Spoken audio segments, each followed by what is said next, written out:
Un cordial saludo a todos, aunque no estén presentes y cuando vean la retransmisión en el canal de YouTube, pues les deseo lo mejor, que estén muy bien en todos los aspectos, en todas las esferas y dimensiones de su vida. El día de hoy voy a hablarles de un tema que abarca 4 subtemas, podríamos decirlo. El tema en general se llama perspectivas sociológicas. Y dentro de las perspectivas sociológicas voy a tratar de alcanzar, cubrir lo más posible los 4 subtemas y darles algunos ejemplos para que quede claro en relación de cómo estos subtemas o estos conceptos se pueden aplicar en nuestra vida o cómo se han utilizado. Vamos a empezar primero por hablar de una perspectiva. ¿Qué se entiende por una perspectiva? Por perspectiva nosotros entendemos una forma de ver, de interpretar o de concebir algo, la vida, el mundo, el trabajo, la familia, la escuela, un tema en particular. Es decir, una perspectiva es la visión, la interpretación que yo tengo respecto de algo o de alguien. Y puede estar errada o puede estar en lo cierto mi perspectiva, pero no quiere decir que sea la única. Cada una de las personas tenemos nuestra perspectiva. Bueno, en el ámbito de la sociología se pueden clasificar 4 perspectivas, aunque hay algunos que dicen que existen más, pero por lo generalmente aceptadas son 4 perspectivas, que son la funcionalista, la estructural funcionalista, la perspectiva del conflicto, la perspectiva feminista y la perspectiva interaccionista. Estas dos tienen algo en común, son semejantes, por eso están en la misma celda, en la misma columna. Bueno, vamos a explicar qué significan cada una de estas perspectivas. Hay sociólogos, hay científicos y hay personas comunes como tú, como yo, que separan, es decir, cuando digo que separan, es decir, de estar parados, de estar con esa visión, que tienen esa interpretación, que tienen esa forma de concebir la vida o el mundo o las cosas que hay en el mundo, desde esta dimensión, desde esta óptica que es funcionalista. Desde la óptica funcionalista vamos a analizar cómo ven los sociólogos o los científicos a las personas funcionalistas a la sociedad. ¿Cuál es su visión de sociedad? ¿Cuál es el nivel de análisis de esta perspectiva? ¿Cuáles son sus conceptos claves?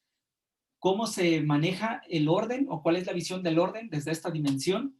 ¿Y quiénes son sus representantes o precursores de esta perspectiva? Bueno, ¿cuál es la visión que tienen de la sociedad las personas funcionalistas? Ellos ven a la sociedad como un mundo, como una esfera estable e integrada. ¿Qué significa esto de estable e integrada? Para ellos, todas las estructuras como la escuela, la familia, la iglesia, el Estado, me refiero al poder, los medios de comunicación, que son como las 5 estructuras más importantes de una sociedad, son estables, según ellos, han funcionado de acuerdo con el nivel de economía, de cultura, de educación, de grado de desarrollo de ciencia, en cada etapa de la vida que ha transcurrido, de lo que lleva la humanidad, según ellos, ha sido estable.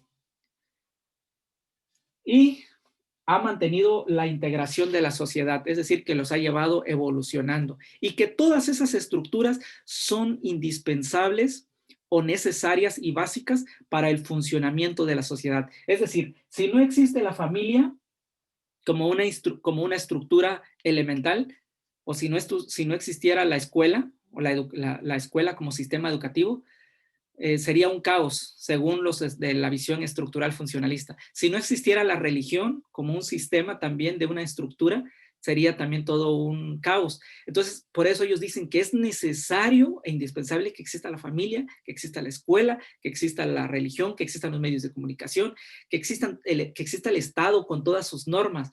Eso es lo que ellos caracterizan como estable e integradora. Desde esta dimensión podemos entender que su visión de los funcionalistas lo estudian a nivel macrosocial. Es decir, los sociólogos funcionalistas no estudian solamente qué pasa en una familia. Ellos, su visión es qué pasa con todas las familias a nivel sociedad, cómo se estructuran, cuál es el orden, la organización que tienen la familia en una sociedad determinada. Por ejemplo, ¿cómo es la sociedad en México? La sociedad en México es muy diferente a la sociedad de Estados Unidos. Me refiero a la familia. La familia de México es muy diferente a la familia en Estados Unidos, a la familia que es digamos, en Colombia o en España. Entonces, hay ciertos rasgos, ciertos patrones que caracterizan a cada uno de ellos. Entonces, se estudia a nivel macrosocial la escuela, la familia, el Estado, no de manera particular. ¿Cuáles son sus conceptos claves? Las funciones manifiestas, las funciones latentes y las disfunciones. Las funciones manifiestas, se los voy a explicar en un ejemplo muy claro. ¿Qué son las funciones manifiestas? En la universidad, cuando uno se matricula, digamos que lee uno la currícula, el plan de estudios, lee uno las políticas que se manifiestan, que se hacen expresas, que dicen cuáles son las materias que vas a cursar, cuál es el objetivo, cuál es el plan de estudio, cuál es el campo de estudio al que te vas a dedicar, cuáles son las habilidades necesarias que necesitas tener para poder matricularte en esa carrera y cuáles van a ser tus competencias que vas a adquirir después de salir de la universidad. Es decir, ahí se especifica todo lo que vas a hacer referente a lo académico. Esas son funciones manifiestas porque están escritas literalmente, están enunciadas, están escritas renglón tras renglón, te lo especifican. Es su función de la universidad, en este caso de la escuela, hacer esa función manifiesta, manifestar los objetivos. Pero también hay funciones latentes, es decir, hay cosas, objetivos o propósitos o finalidades ocultas o que no están escritas, pero que suceden. Por ejemplo, la universidad funciona para que encuentres pareja. No quiero decir que eso es una ley, pero ha funcionado y ha servido para que las personas, dos personas, ya sea del mismo sexo o del sexo opuesto, se conozcan y se tengan una relación, un amorío y un matrimonio.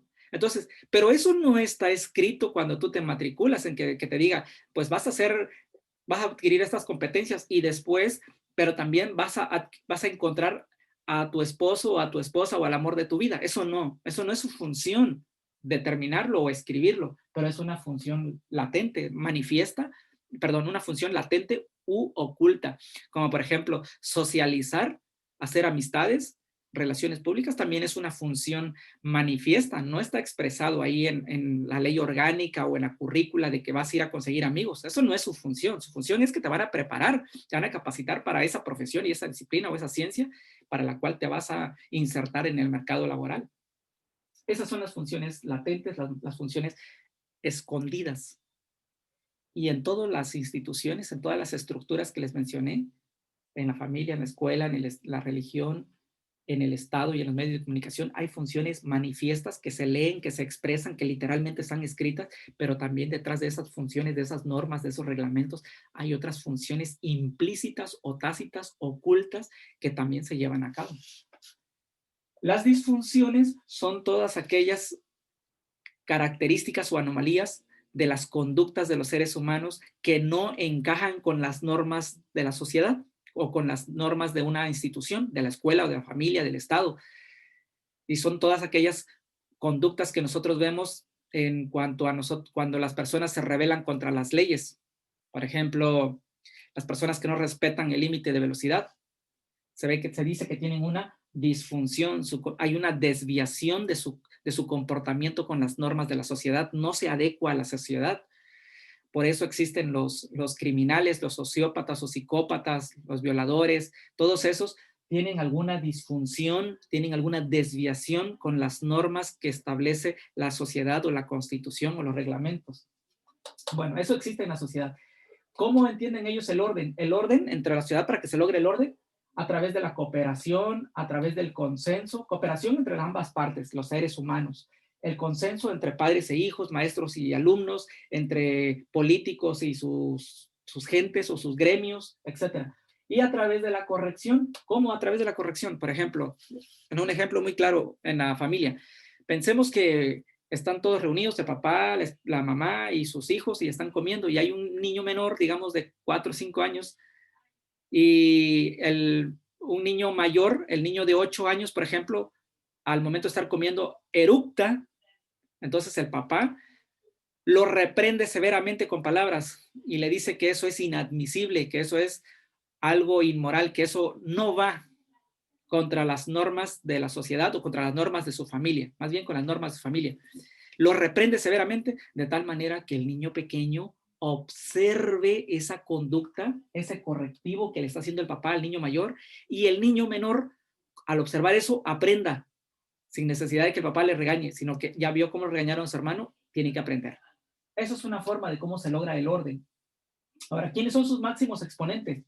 Principalmente se le caracteriza a Emily Durkheim, un francés, y a Robert Merton, y últimamente ya a Talcott Parsons, ya él es americano, este es de Estados Unidos, quien es el más, actualmente como el más estudiado acerca de esta teoría, de esta perspectiva. Entonces se le llama estructural funcionalista porque es estructura de las que ya les mencioné, estructura familiar, la estructura de la escuela, la estructura de la iglesia, la estructura del Estado. Por eso son estructuras. Y sin esas estructuras, según ellos, la sociedad no podría funcionar como tal. Bueno, luego vamos a ver ejemplos. Los del conflicto y la feminista no ven la sociedad como algo estable, como algo normal, como algo integradora. Ellos lo ven como que en este mundo existe mucha lucha o pugna o tensión entre un grupo y otro grupo o entre varios grupos. Pensemos, hoy en día es muy común hablar que se está en boga lo del feminismo. Feminismo contra el patriarcado o el heteropatriarcado. Las feministas ahora están atacando a los hombres y los hombres no se dejan. Hay una pugna, hay una lucha. Y también hay luchas, ¿dónde? En la familia. En la familia hay luchas de poder, luchas que quién se quiere quedar con la herencia, no que el mayor se debe quedar con la herencia porque a él trabajó más, no que el menor porque es el hijo más desprotegido y que más favorecido, a él le debe quedar la herencia, no que debe ser iguales. Y ahí hay lucha, hay conflicto, hay tensión. Y siempre lo ha habido en la familia, esos roces. Si lo hay en la familia, lo hay en la escuela. En la escuela los maestros están de desacuerdo con los administrativos, que por qué tanta carga laboral, que por qué pasar lista, que por qué entregar esto, que por qué lo otro. Ahí están las luchas. Y los alumnos con los maestros, ¿por qué tanta tarea? ¿Por qué tanto proyecto? ¿Por qué no mejor así? Y los maestros con los alumnos. Esa es la lucha que estamos viviendo constantemente. Y luego en las calles, en el transporte público, que yo me quiero pasar más rápido que tú. ¿Por qué te metes? ¿Por qué te cruzas? Si yo llevo más prisa, yo llevo la luz verde o yo voy en mi carril. Ahí está la lucha. Luego cuando vas a comprar, que yo quiero que me lo des a más bajo si en la otra tienda cuesta más económico, que porque aquí, bueno, hasta en las iglesias donde se supone que hay respeto, solemnidad hacia una divinidad, que por qué él es el que siempre dirige la prédica o el sermón, o que por qué tengo yo que hacer lo que dice él si él nos está dando un buen testimonio.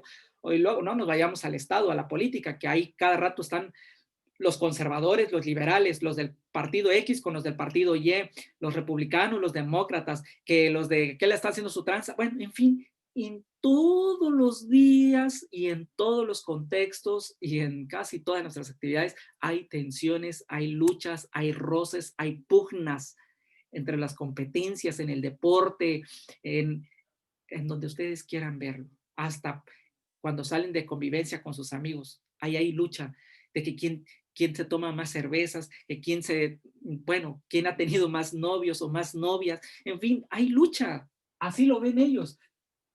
Y ellos también estudian a la sociedad desde una perspectiva macrosocial, no a nivel micro, así a nivel particular, sino a nivel sociedad. ¿Qué elementos o qué conceptos son sus bases? La desigualdad. Siempre ha habido desigualdad. Ellos dicen el pobre y el capitalista, el obrero y el capitalista, el patrón y los trabajadores, el asalariado. Lo ven como una posición de capitalistas contra los comunistas. Y aquí se manifiesta la estratificación. Aquí es donde surgen, según ellos, no hay estabilidad, no hay integración, sino que hay clases sociales, hay estratos sociales, los multimillonarios, los más ricos ricos, los menos ricos y los pobres ricos, los de clase media alta, los de clase media media, los de clase media baja, los pobres altos, los pobres medios y los pobres pobres o más bajos. Entonces, aquí existe toda esa estratificación, así conciben ellos la sociedad y esos son sus conceptos elementales. Ahora, ¿cómo se logra el orden? Según ellos, no a través de la cooperación, el consenso y la corrección, sino a través de la fuerza, a través de la fuerza de la vía de la fuerza pública del gobierno, del Estado, o a través de la coerción, o sea que te obligan y ahí es como mantienen el equilibrio. Pues, ¿cuál es la coerción? Con lo que utilizan los políticos, que van a venderte un puesto que ellos van a ocupar, como diputación o alcaldía o lo que sea, y de una manera coercitiva, subjetiva, entregan productos, despensas, dinero a la gente y automáticamente o implícitamente le están diciendo, vota por mí. Esa es la coerción, cómo te obligan a estar, a callarte o a silenciarte o a aceptar la propuesta que tal persona tiene. O a través de la represión, a través de las manifestaciones que hace la gente. Por ejemplo, cuando no están de acuerdo, marchan a través de ello para lograr el orden. ¿Quiénes son sus máximos exponentes? Se debe más a Carlos Marx, aunque él no fue el fundador de estas perspectivas, pero sus teorías de Carlos Marx dieron pauta para que se crearan estas perspectivas. Por ejemplo, Marx decía que el motor de la historia es la lucha de clases, o sea, de entre los obreros contra los patrones o los capitalistas, siempre va a haber esa lucha y por eso le dan como el crédito al precursor a Carlos Marx. Webb Du Bois también es otro personaje, un americano, bueno, de descendencia afroamericana, y también tenemos a Ida Wells Barnett, una mujer, fue la primera que abogó por la clase negra en Estados Unidos, cuando ellos eran linchados, maltratados, y también abogó por la, la participación de la mujer dentro del ámbito político, es más, en la emisión del sufragio, del voto. Entonces, los trabajos de ella contribuyeron en la década de los 70 a que muchos sociólogos fueran incluyendo ya a mujeres sociólogas, porque también había ese cierto heteropatriarcado que solamente el hombre cursaba ciertas carreras. Entonces vemos su trabajo de ella que es muy importante.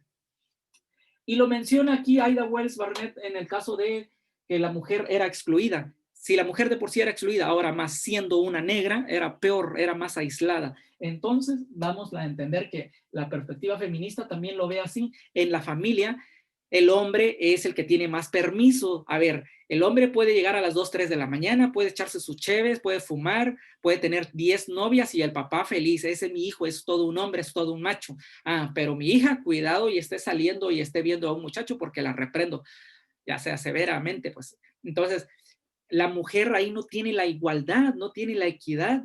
Y el permiso para la mujer es a las 8 de la noche o 9 de la noche porque ya es indecente o es inmoral que una señorita, una mujer esté entrando después de las 10 de la noche a su casa por los estigmas, por los conceptos, por las ideas culturales o erróneas que traemos, por el concepto machista. Entonces, ella abogaba por eso, de que no hay equidad incluso en las mujeres, en la familia, en la escuela, no lo ha habido. La mujer siempre fue relegada en el ámbito escolar, no era para ella que estudiara, sino solamente para los hombres.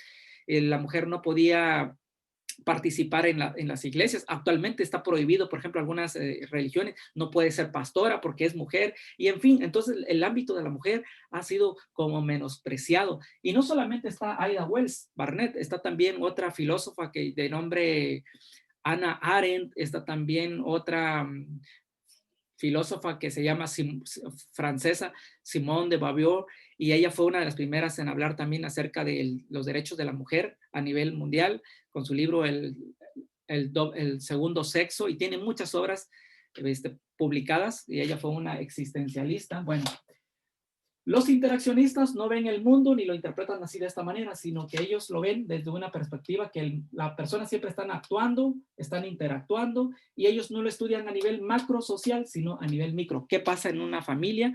¿Qué pasa cuando una persona va viajando a su trabajo, a la escuela, en el transporte? Desde ahí pueden hacer ya una investigación social de qué pasa, por ejemplo, del niño que no quiere entrar a la clase, estudian el comportamiento del niño, pero no lo estudian a nivel macrosocial, sino estudian el sujeto en particular, el problema en específico.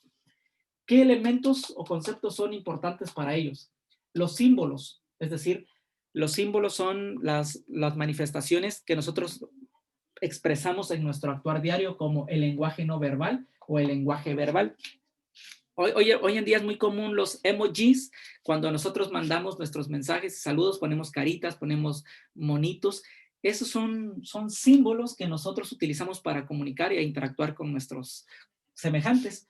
El lenguaje no verbal es muy importante para ellos, como los sociólogos como lo estudian, es decir, me dice más, según ellos, dicen, me dice más tu comportamiento no verbal, tu silencio me dice más que tus palabras. Entonces, ellos le dan mucha importancia al no verbal, aunque también a la palabra escrita, a la palabra pronunciada o el lenguaje verbal o el lenguaje oral. Entonces, para ellos es muy importante eso. ¿Qué es lo que estás diciendo? Por ejemplo, en el caso de estudio que les planteé en la actividad práctica número 5, que es la última, por ejemplo, en el ámbito de la prostitución, se puede estudiar desde esta dimensión. Aquí en el caso de los símbolos, les voy a dar un tips a las personas que no han hecho la actividad. Bueno, ¿cómo lo manejarían aquí en el interaccionismo? En el caso de la prostitución, tanto de los sexoservidores como las sexoservidoras, el perfume o la loción habla mucho o dice mucho de ellos. El parado, la forma de cómo se paran en la calle o dentro de un bar o dentro de un lugar social y se dedican a eso, ¿cómo se le puede decir? Llamar la atención a sus clientes o a su clientela, la vestimenta, los adornos, los aretes o el maquillaje, la forma de caminar. O sea, todo eso dice más que le estén diciendo, quiero tener una relación coital contigo. Entonces, los símbolos aquí son muy importantes, desde el aroma, desde la posición en cómo se paran, cómo miran a la persona, cómo toman el cigarro, cómo levantan una copa. Todo eso dice mucho. Y tú dices, bueno, la persona puede decir, ¿es un gancho o no es un gancho? ¿Me engancho con la persona o no? Entonces, esto es lo que ellos estudian, los interaccionistas, Juan. Por eso es muy importante para ellos cómo mantener el orden. Ellos dicen que el orden se adquiere a través del diálogo, a través de la comunicación, a través de la tolerancia, la comprensión, el respeto, la empatía. Es decir, aquí yo no tendría por qué estar criticando la postura, el trabajo, el oficio a la que se dedica la persona, la vecina, el vecino, o aquellos fulanos o los estudiantes. Es muy independiente su vida. Entonces, para que haya orden, para que haya paz y haya estabilidad, yo debo ser tolerante. Ok, yo tengo mis alumnos, tengo mis alumnas en la universidad y algunas de ellas o muchas de ellas tienen hijos y es una escuela particular, no tan cara, pero digamos que sí requiere que se requiera un buen trabajo, pues, y muchas de ellas se dedican a vender su cuerpo, ya sean hombres o sean mujeres, también porque también hay hombres que lo hacen, pues, si yo quiero paz, tengo que respetar la actividad del oficio profesional a la que ellos y a ellas se dedican. Entonces, así, a través de estos elementos, obtenemos el orden según la perspectiva interaccionista.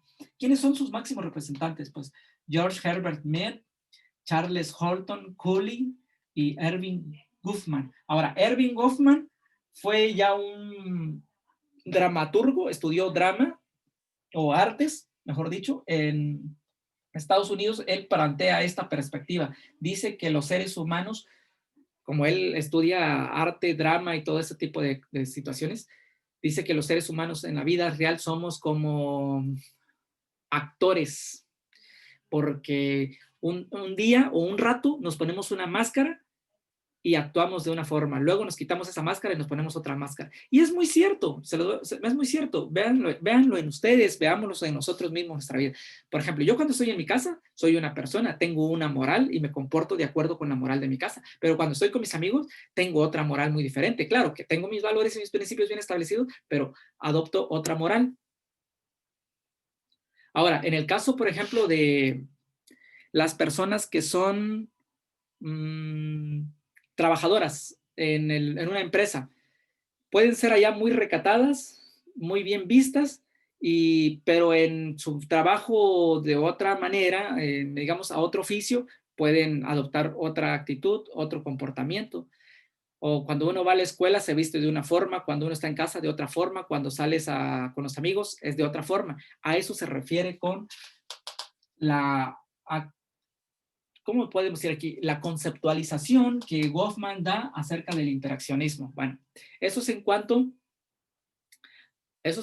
a la forma de que Goffman veía a la sociedad. Ahora voy a ponerles ejemplos de cómo se puede ver el deporte, por ejemplo, en estas perspectivas. Voy a hablarles del deporte. ¿Vale? Por ejemplo, el deporte, hablando de fútbol, básquetbol, béisbol, natación, el ping pong, el tenis, etcétera, cualquier tipo de deporte profesional, ellos dicen que el deporte es muy sano, que el deporte socializa, que el deporte permite la inclusión o el fortalecimiento de los valores, la convivencia familiar, que contribuye al desarrollo físico, porque los pone atletas, y mental y espiritual, que libera la energía o la tensión. Por ejemplo, después de mucho trabajo, de agotamiento y toda la semana haber trabajado y llegó el fin de semana y te vas a ver un partido de béisbol, le echas unas cervezas, unas copas, fumas y gritas al personaje o al que hizo bien, al que hizo mal, y te liberas de toda esa descarga. Dicen ellos que si no existiera eso, habría mucho estrés en las personas y habría hasta ciertos conflictos con las parejas. Entonces eso sirve como una válvula de escape. También lo ven con que crean el sentido de pertenencia y solidaridad. Entonces se dan cuenta que para ellos el deporte es otra institución, no lo había mencionado, pero el deporte es otra institución que permite que la sociedad, perdón, funcione de manera estable e integrada. Es decir, que todas esas estructuras, bueno, reitero, son importantes. Pero ahora veamos, ellos ven el deporte de esa manera, pero ¿cómo lo verían los del conflicto y los feministas del deporte? Dirían, el deporte es un gran negocio, donde la salud del atleta poco o nada importa, porque muchos atletas son sometidos a alto rendimiento, es decir, les prohíben que consuman esto, que coman esto, que vean esto, que salgan a esto, y los tienen ahí día y noche de tal manera que el entrenamiento sea redituable. Por ejemplo, los que entran, los que son boxeadores, si es que están desde las 4 o 5 de la mañana hasta las 6, 7 de la tarde. Entonces se someten a una dieta muy, muy, muy rigurosa. Entonces dice que poco o nada les interesa eso. Y también perpetúan la falsa idea del éxito a base de la disciplina del trabajo. Y si los atletas no logran el éxito, los culpabilizan a ellos. Además, el salario no es el mismo. Desde el punto de vista feminista, no es el mismo. Las mujeres ganan menos y los hombres ganan más, aun cuando sea el mismo deporte. Cuando sea fútbol, cuando sea béisbol, ganan menos las mujeres que ganan y ganan más los hombres. Ahora, en el ámbito de los hombres, hablando particularmente de los hombres, también el salario no es el mismo. Un delantero gana menos que un portero o gana más y que gana que el que juega en el medio. Entonces también hay roces, hay conflictos, que por qué él gana más, porque él tiene más preparación, más antigüedad, viene de otro equipo, viene de otro país, y entonces ahí está el conflicto, está la lucha, la pugna, el poder, la tensión. Además, las mujeres no participan en todos los deportes. Hay ciertos deportes que les son prohibidos a las mujeres. Entonces, aquí también hablamos de la lucha constante en que las mujeres quieren pertenecer a eso. Además, contribuye al uso de esteroides, estimulantes o a otros tipos de drogas o enervantes que no son correctos, pues.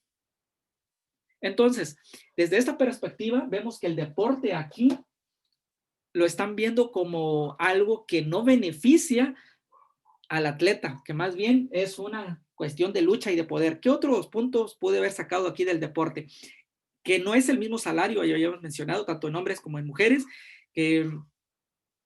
Además, en lugar de estar desviando recursos al deporte, es decir, de crear centros deportivos que ni siquiera los utilizan, mejor esas ayudas se deberían enviar a las comunidades, a las personas que tienen necesidades económicas, que tienen una carencia, por ejemplo, de agua potable, de alumbrado, de pavimentación, en lugar de estar haciendo esas canchas o deportes para alto rendimiento, que no todos tienen la misma oportunidad de entrar, porque si se dan cuenta, pertenecer a un equipo, si no conoces, si no hay relaciones públicas, no entras por más, ¿cómo se le puede decir? capacitado, por muy hábil que seas, mucha suerte, mucha coincidencia de que alguien que sea muy bueno, lo incluyan. Entonces, aquí vemos la lucha, aquí vemos el poder y la desviación del recurso. Dice, ¿para qué darlo a ellos? Mejor hacer un centro que beneficie a la comunidad, a la sociedad en general. También dice que fomenta el repudio entre etnias. Excelente, un punto que me gustó mucho, que esta perspectiva menciona que el deporte puede fomentar el racismo entre las etnias, y no solamente entre las etnias, sino entre las personas. Veamos este ejemplo. En el fútbol, por ejemplo, es muy común cuando es el mundial, cuando está jugando la selección mexicana, muchos mexicanos, por no decir todos, para no generalizar, no caer en ese error, cuando le meten un gol a México o México va perdiendo, empiezan a insultar al rival y le empiezan a decir de groserías.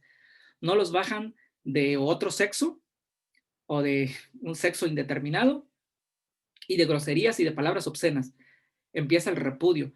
Y si es un africano o si es un morenito, un dominicano o un panameño y el que metió, y ya le están haciendo calificativos en relación con su color de piel, con su tez de piel. Si es un gordito, si es un chaparro, si es, y ya le están poniendo apodos, ya le están sacando memes. Entonces, ese deporte, aquí en esta perspectiva, está creando una tensión, está creando una lucha, está creando repudio, y los niños que ven a sus papás, a sus familias, a sus amigos que están gritándole a los de otro país, a los de otro contrincante, diciéndole groserías, lo ven y piensan que es algo normal. Fomenta el racismo, fomenta la desempatía y la convivencia entre personas. Cuando estos lo ven que sí sirve para relacionarse, se dan cuenta que cómo cambia la perspectiva. Quiere decir que si tú, Eduardo, Stephanie, abogas por esta perspectiva, vas a ver el deporte de esa manera. Y si yo soy funcionalista, te voy a decir, mira, es que también permite esto y lo otro, y tú vas a estar parado en esta perspectiva. Pero como les dije en una de mis clases, no es necesario estar parado solo en una postura. Hay que pararse aquí, hay que pararse aquí y hay que pararse aquí para ver la vida desde estas 3 dimensiones, bueno, desde estas 4 dimensiones. Y ahí hace más enriquecedor tu punto de vista, tu percepción, tu perspectiva de la sociedad la hará más enriquecedora. Ahora, ¿cómo mirarían el deporte los interaccionistas? Ellos el deporte lo ven algo similar como aquí, ¿no? Que fortalece las relaciones de padre e hijo. Es decir, el papá le dice al hijo, pues mira, hay que hacer deporte, vamos el domingo al parquecito y jugamos. Bueno, pues ahí el hijo y el papá están interaccionando, están mejorando su relación, su convivencia familiar. Además, no solamente el papá y el niño puede allá conocer a otra persona, a otro niño y jugar, entonces está fomentando su círculo social, está fomentando sus redes sociales que a la larga le puede servir para construir su vida como empresario, como profesional, como académico, como lo que sea, ¿verdad? Y que estos ven en contraposición a estos que el deporte puede ayudar a acabar con el racismo. Fíjense qué interesante. Estos lo ven que lo puede acabar, estos dicen que lo puede fomentar.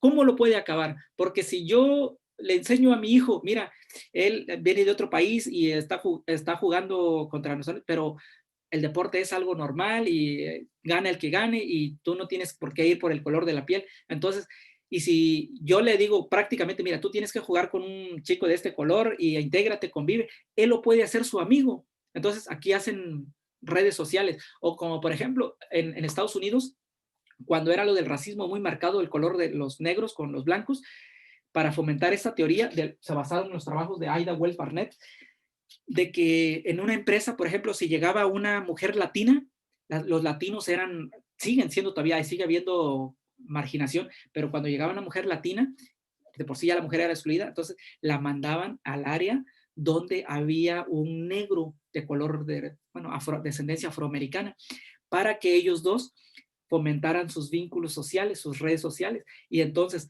una persona de este color puede hacer amistades o lazos con esta persona de otra etnia. Entonces, eso es lo interesante de la perspectiva, cómo se pueden ver desde diferentes dimensiones. Ese es en el caso del deporte, por ejemplo. pero se puede ver desde la perspectiva de la etnia, desde la perspectiva de la familia, desde la perspectiva del envejecimiento. Se los voy a mencionar un ejemplo de la familia, que todavía me queda tiempo para que comprendamos más. Ya vimos el caso del deporte, ahora vamos a hablar de la familia. ¿Cómo lo mirarían los funcionalistas la familia? Para ellos, aquí, la familia es una institución de reproducción, es decir, la sociedad no podría avanzar o progresar si no se reproduce. Imagínense que ya hubiera una ley general que dijera, ya no van a tener más hijos, hasta aquí nada más. Entonces, los que nacieron hoy, por ejemplo, si ya no van a tener hijos, hasta donde ellos vivan, y se acaba la sociedad. Y se quedaría la Tierra sin personas. Entonces, para continuar o perpetrar la existencia de la humanidad, es necesario la reproducción, es decir, que tengan hijos. Entonces, la familia asegura la reproducción, asegura también la supervivencia. La familia es la fuente de protección. Si no hubiera familia, los niños estarían desprotegidos. El Estado no se podría hacer cargo de todos los niños, alimentarlos, darles la educación y todos los elementos sería imposible para el Estado. Por eso es la importante de la familia. Y la familia es la que primera que socializa. La escuela lo hace ya en la función académica, pero los valores y la socialización lo debe dar la familia. ¿Qué más da la familia? Aparte de la socialización, la educación, el afecto y el amor. El Estado te puede dar a lo mejor lo económico, pero no te puede dar el afecto y el amor. Entonces, importancia de la familia allí. La familia te da también un estatus social ante las demás familias en la sociedad y te da la estabilidad social, aparentemente. Así lo ven los funcionalistas, una familia estable e integradora, ¿verdad? Interesante. Ahora lo vamos a ver cómo lo mirarían los del conflicto y los funcionalistas a la familia. Dirían que la familia no es estable ni es integradora, sino que la familia es el reflejo de la desigualdad en riqueza y en pobreza. Lo que yo les decía hace ratos, los hijos hombres van a pelear el derecho de la herencia, de recibir los bienes. Quieren que los papás o los abuelos les leguen los bienes o las posesiones que ellos tienen. Las mujeres, por su parte, van a hacer lo mismo, pero si estamos en una familia heteropatriarcal, donde el patriarcado o el machismo impera, le va a decir, no, pues tú eres hija, a ti te va a llevar tu marido y tú te vas a hacer tu familia, así que el hombre pues le va a quedar esto. Y ahí va a depender mucho de la familia, ¿no? De la ocasión que haya en familia. Entonces, aquí van a ver que hay una lucha entre hermanos y hermanas. ¿Por qué el hombre tiene más preferencia, más permisos? ¿Por qué se le concede más primacía en relación con la mujer que tiene menos? ¿Qué más ve los teóricos del conflicto y feminista en relación con la mujer? Pues el dominio, el poder del hombre sobre la mujer. Hay injusticia social, machismo, y las mujeres deben estar en el hogar, sí trabajan, pero que se deben ubicar al hogar, que las actividades domésticas son para las mujeres. Si ven ahora a un hombre que está lavando los platos, está lavando la ropa, está trapeando, pues ya es un mandilón. Entonces el concepto todavía no se ha cambiado y se sigue viendo esa disparidad. Entonces, y también lo que yo les decía, por ejemplo, en el caso de las niñas o de los jovencitos o los adolescentes, en el caso de los noviazgos, la niña va a tener novio después de los 21 años o 22 años. Hay conceptos, hay papás, ¿no? Hasta que termine la carrera o hasta cuando yo lo permita. Y en el niño, bueno, adolescente ya a los 11, 12 años ya le andan diciendo, mira, mi hijo ya tiene novias y andan ahí presumiendo al niño varón. Entonces, eso es lo que ellos verían en la familia, de que hay esa lucha, que hay esa... Si eso es en la familia, imagínense en otras instituciones. Bueno, ¿cómo lo mirarían los interaccionistas? Que la familia, así como ellos lo ven, la familia maneja todo esto, sus símbolos, sus lenguajes, y que cada familia es diferente y que cada una de ellas interactúa de un modo, de una manera muy particular, y que por lo tanto la familia beneficia a las relaciones de la misma sociedad. Entonces, eso es en cuanto, por ejemplo, a la familia. Les voy a mencionar otro ejemplo para ir entendiendo más. Ya vimos el deporte y la familia. Les voy a hablar, por ejemplo, las etnias. Las etnias o lo decimos en otras palabras, como los grupos sociales. Los funcionales, vamos a hablar de las etnias, por ejemplo, de los negros. Los funcionalistas dirían que los esclavos o negros sirven para la mano de obra barata y calificada. Como en el ejemplo que ustedes leyeron, creo en su, no sé si ya lo leyeron ese tema, la perspectiva del conflicto, de los presos. Si no existieran los ladrones, si no existieran los abusadores, los violadores, los narcotraficantes, los policías se quedarían, los guardaceldas se quedarían sin trabajo. Entonces ahí vemos que para que la sociedad funcione es necesario que haya el mal, es necesario que hayan, o bueno, no el mal, las conductas ilícitas o indebidas o las desviaciones sociales para que los demás tengan su trabajo o funcione la sociedad. Entonces, por ejemplo, aquí vemos que los funcionalistas en el caso de la etnia dirían, bueno, los negros sí también funcionan y sirven, van a ayudar y van a contribuir a la sociedad, sí, pero pónganlos de mineros y que saquen, que extraigan todo el oro y la plata y que saquen todo el cochinero, que barran las calles, que limpian las cunetas, que hagan esto. Ahí están funcionando, ayuda al funcionamiento de la sociedad, porque los blancos no lo van a querer hacer. Y no solamente con los negros, es una etnia. Ahora, nosotros los latinos, cuando llegamos a Estados Unidos, cuando llegan a Estados Unidos, los norteamericanos, o en este caso, mejor dicho, los de Estados Unidos, los blancos, no quieren hacer el trabajo de ir a cortar las manzanas o las naranjas, sino que vaya un mexicano, un salvadoreño o un guatemalteco. Entonces, desde ahí ven ellos que sí servimos para algo, aunque sea para muy mínimo, pero sí funcionamos. Así lo verían ellos en la cuestión de la etnia. Ahora, la cuestión, en la perspectiva del conflicto y feminista, ¿cómo lo verían? Los del conflicto primero. Que estos capitalistas, hoy en día los neoliberalistas o los capitalistas, los inversionistas, los millonarios, abusan de las personas que son de otra etnia, de otro color, de otra lengua, de otra nacionalidad, de otro credo religioso o de otro credo político, abusan de ellos y sirven para perpetuar, su poder y legitimar su poder y reproducir sus clases dominantes, y para eso servirían nada más las etnias, para alimentar su poder capital de ellos. Así lo verían de simple. Mediante la explotación de su trabajo, de su capacidad intelectual, le sacan todo el provecho y ya cuando no le sirven, le dan una patada en el trasero y ya se acabó. Okay. Así lo mirarían ellos. Las feministas o los feministas, porque también hay hombres feministas que abogan por esa perspectiva, mirarían que las mujeres son menos tomadas en cuenta en el trabajo. Actualmente hay empresas, hay sociedades o microsociedades que no le dan la importancia a la mujer, aun cuando tenga la preparación, la preparación académica, la formación académica, aun cuando tenga más experiencia que otro, la mujer la ponen en un rango menos y le pagan menos.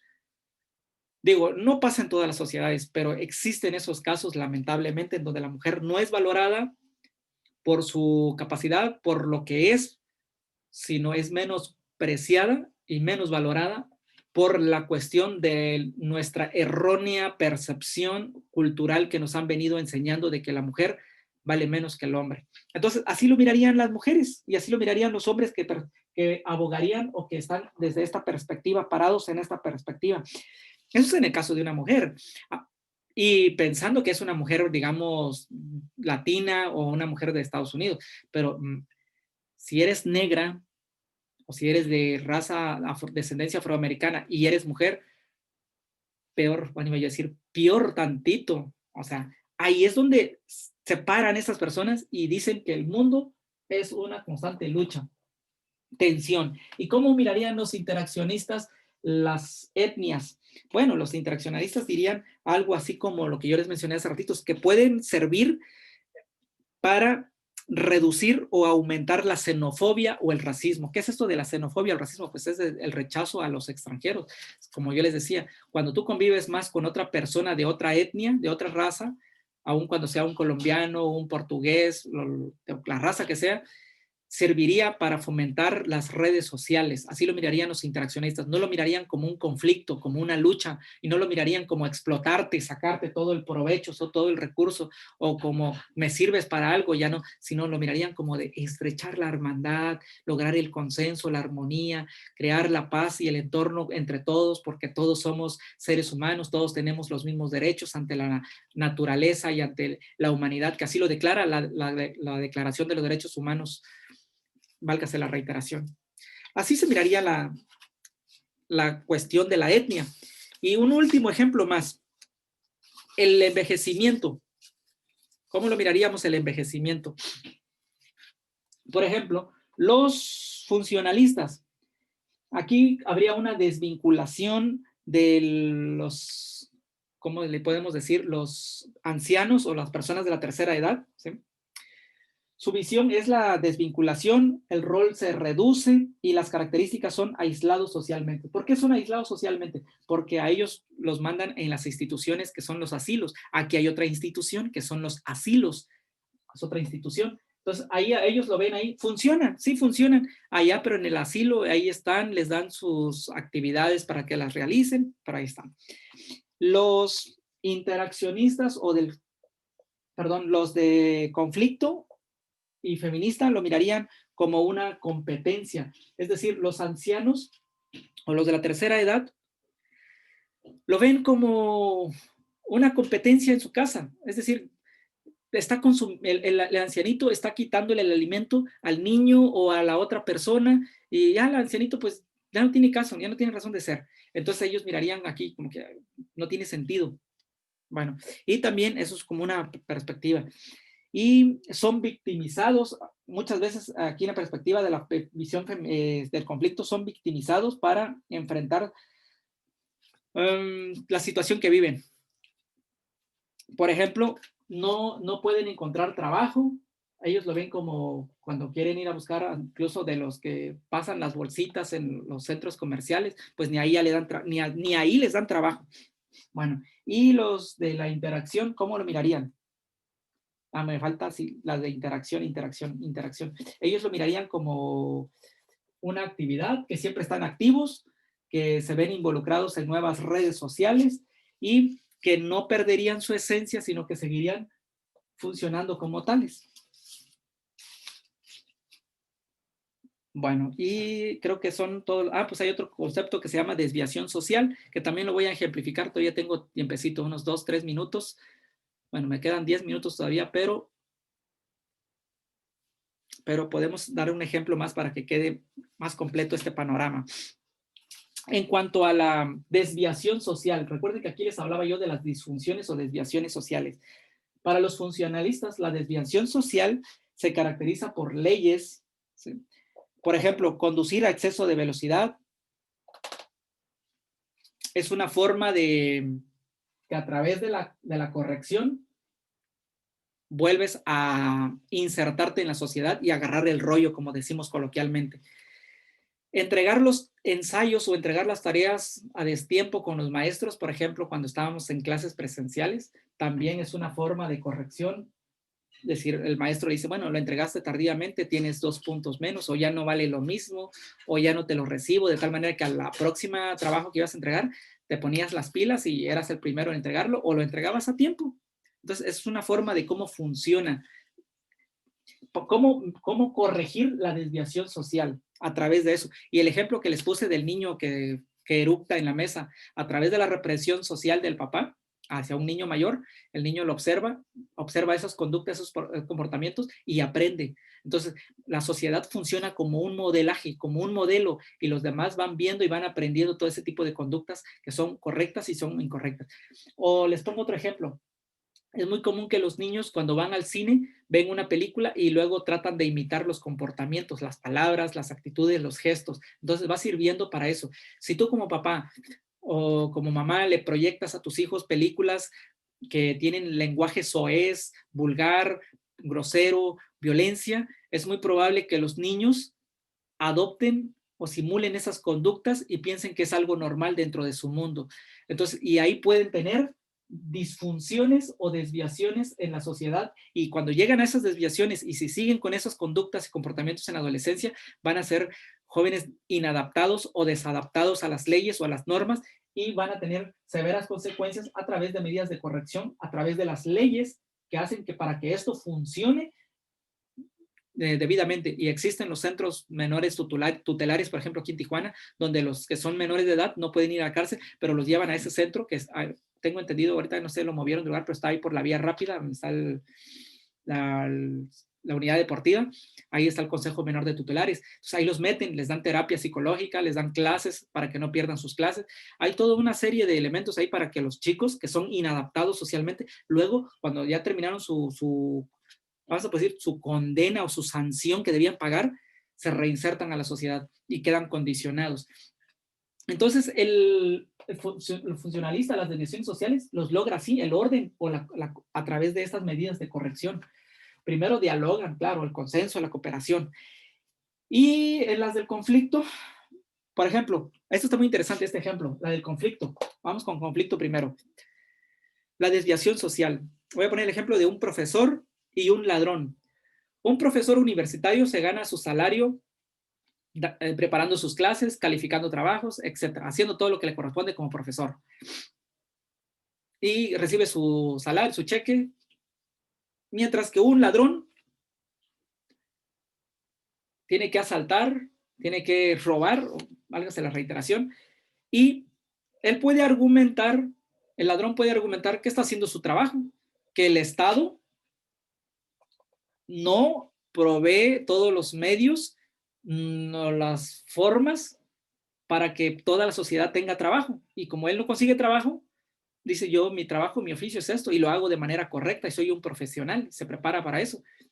Entonces, él puede argumentar eso, aunque para nuestro punto de vista va a ser inaceptable, ¿no? Pero él va a decir, pues yo me gano mi trabajo también. Entonces, aquí los dos están trabajando, están luchando por conseguir un salario digno o justo para poder vivir.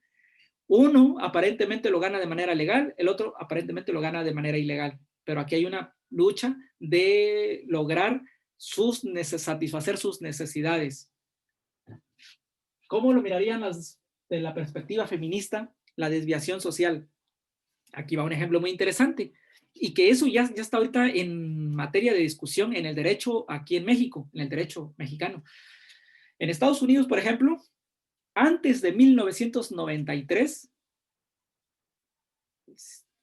no era punible, no era castigable. Antes de 1993, lo que les voy a comentar, no era punible. Un hombre X llegaba con su esposa y le decía, quiero tener sexo contigo hoy. O ni siquiera le decía. Y la tomaba, la poseía. A pesar de que la mujer no quería ir en contra de su voluntad, y aunque la mujer fuera a quejarse o se quejara contra él, no había ninguna instancia, ninguna ley, ninguna normatividad jurídica que pudiera sancionar esa conducta del hombre. Pero a partir de las ideas de Ida Wells, a partir de las ideas de Webb Du Bois, a partir de las ideas de otros teóricos y de la perspectiva feminista, empiezan a abogar porque se respete el derecho de la voluntad de la persona. Y también capacitar a las personas, a las instancias que estaban ahí, a las policías, a las normatividades jurídicas, al peritaje, al ministerio, que entiendan que hay ciertos comportamientos que son inadaptados, que son desviaciones sociales o disfunciones y que no pueden ser admisibles, no se pueden admitir. Entonces se capacita a esas instancias, se ordenan las normas jurídicas o se normativiza una ley que prohíbe hoy en día, desde 1993 a la fecha, que prohíbe legalmente a un hombre tener sexo copular con su esposa, aún siendo su esposa casada, firmada así matrimonialmente, que esté ahí constatado de que es su esposa, si esta, es decir, si la mujer, si la esposa, no quiere tener sexo con el hombre. Si tienen sexo, si copulan, en contra de la voluntad de la mujer va y lo demanda y el hombre pues va a la cárcel, irremediablemente. Ahora ya es punible, ya es castigable esto. Entonces quiere decir que ahora el esposo, aun cuando, porque antes él podía decir, pues estamos casados, es mi deber conyugal. Dice que somos una sola carne o que yo tengo derecho sobre ella y ella tiene derecho sobre mí, entonces yo la puedo poseer en el momento que yo quiera. Entonces ese era el derecho natural que el hombre se excusaba al decir que tenía propiedad, que era su propiedad y tenía derecho sobre esa propiedad. Pero ahora no, ahora la mujer dice, si yo no quiero tener sexo, si va en contra de mi voluntad y tú lo haces, es una violación y es punible y es sancionable y es castigable. Entonces, a partir de 1993 en Estados Unidos ya se prohíbe tener sexo con la mujer sin su consentimiento y sin la voluntad de ella. Eso se está viendo en México también, para ver si es punible, si es castigable. Entonces, así lo mirarían la desviación social. Entonces, y no vayamos tan lejos, déjenme decirles esto. El otro día estaba yo hablándoles aquí en una clase del movimiento de las feministas, que son tan radicales sus posturas. A mí me parece que es muy correcto la perspectiva feminista. Abogo por eso, por los derechos de la igualdad, más no de la competencia de ahora de la mujer tiene que golpear al hombre o sobrepasar al hombre, sino que también estoy en desacuerdo que el hombre sea más que la mujer. Son los derechos igualitarios. Pero ahora las mujeres ahí están sacando unas nuevas leyes, incluso también me parece que hasta en Argentina o en España, si la miras por más de 3 segundos a una mujer, ya puede ser castigable, puede ser acoso. O un piropo ya puede ser acoso.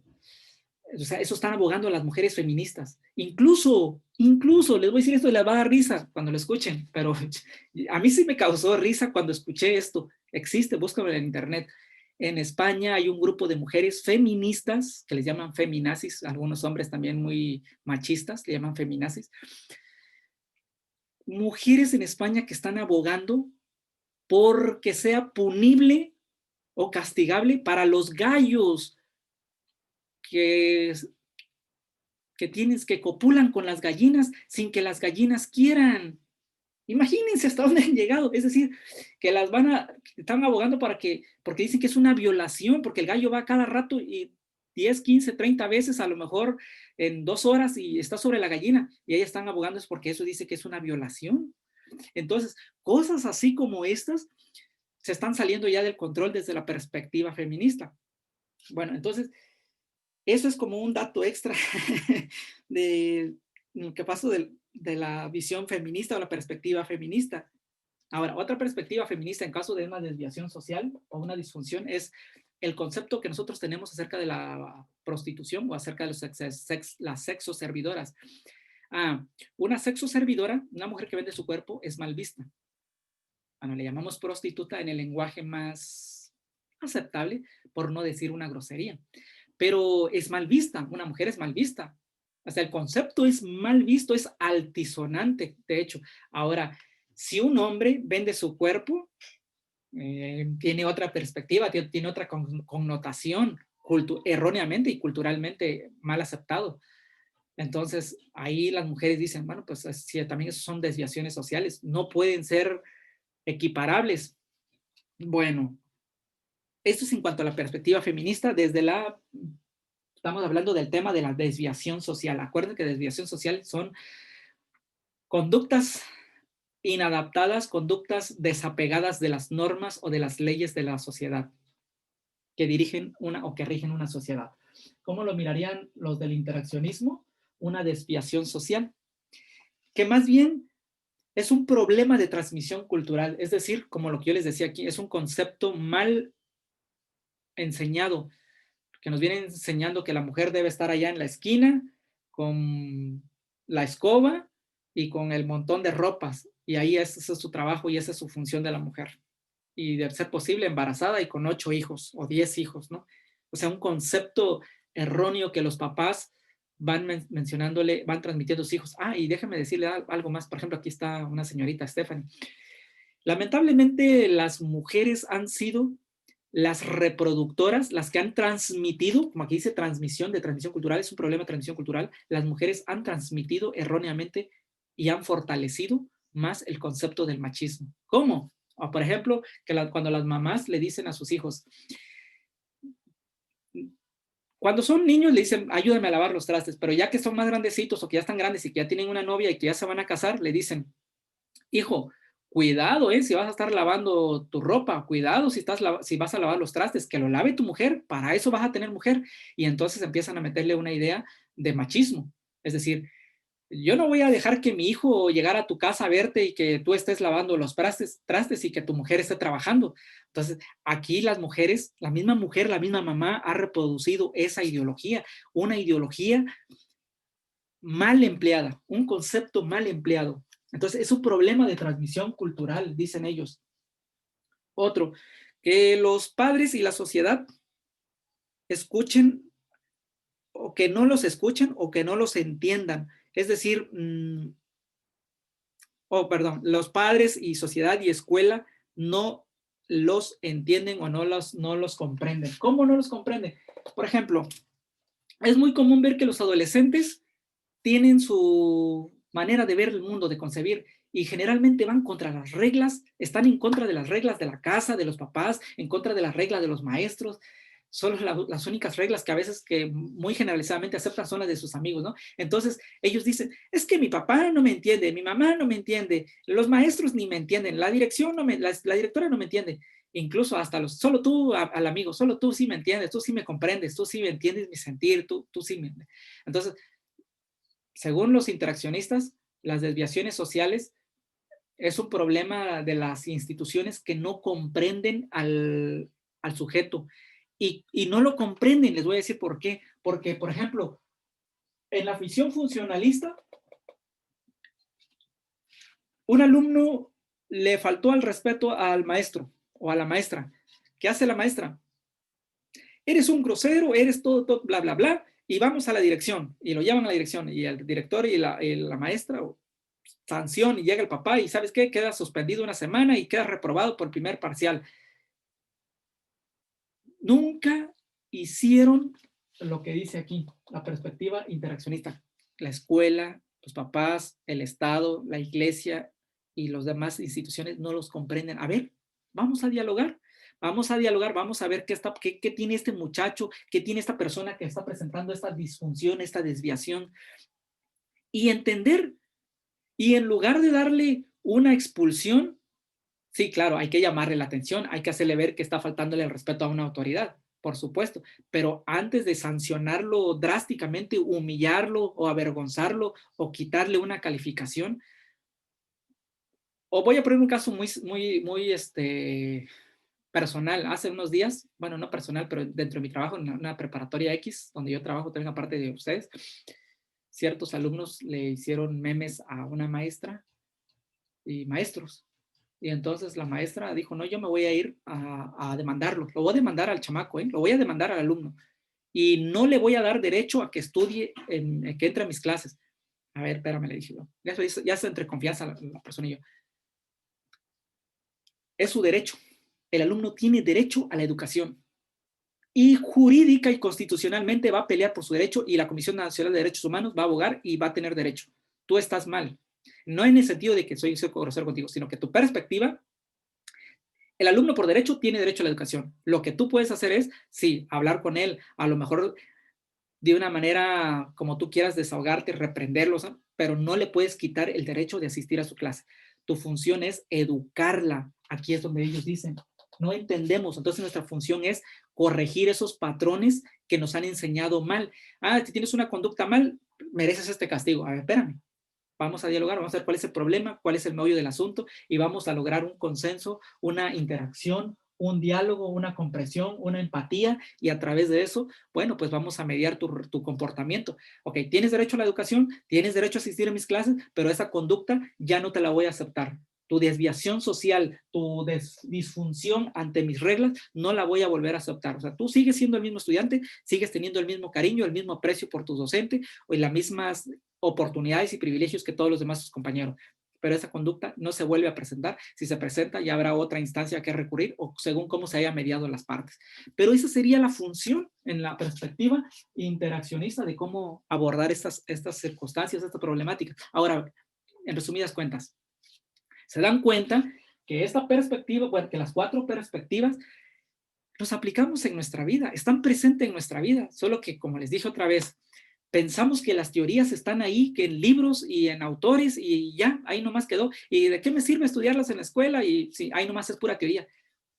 Nos estamos dando cuenta que están en la vida presente y cómo se utilizan, desde qué perspectiva están siendo tratadas o tratados todos los aspectos con los cuales convivimos. Por ejemplo, lo que les dije, el deporte.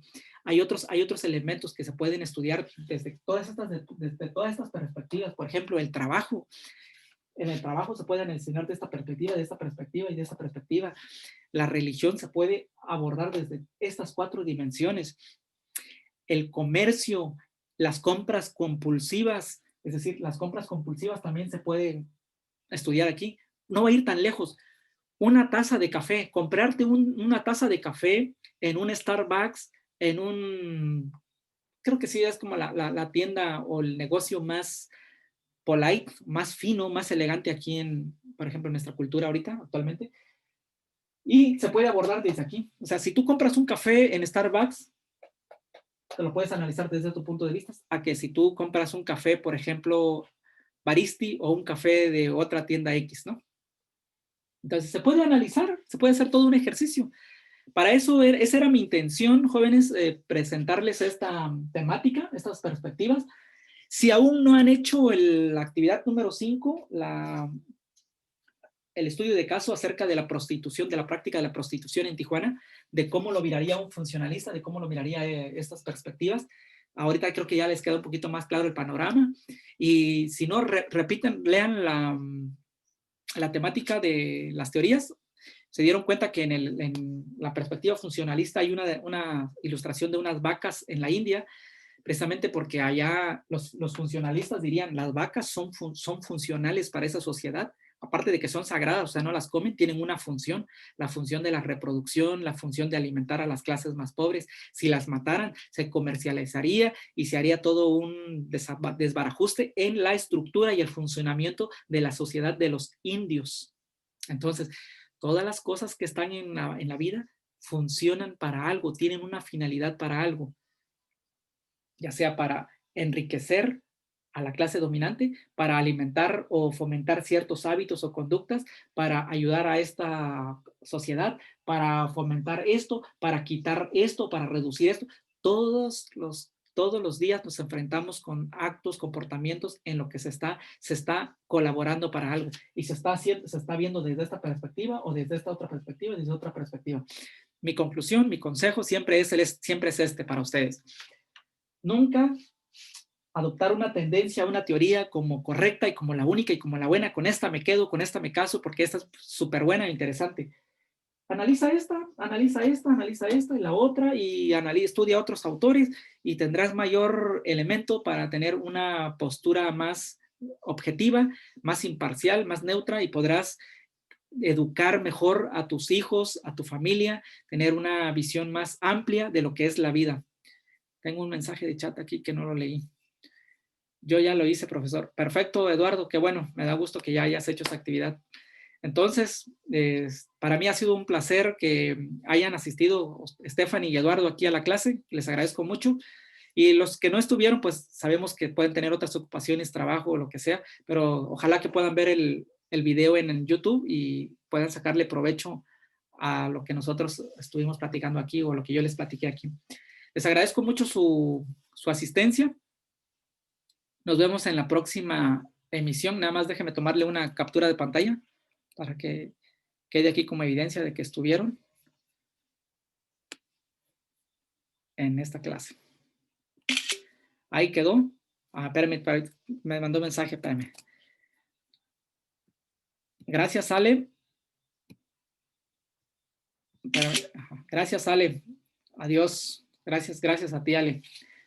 Hasta luego, Eduardo, y adiós a Estefanía, Alejandra. Bye. Ya pueden salir de la llamada si gustan.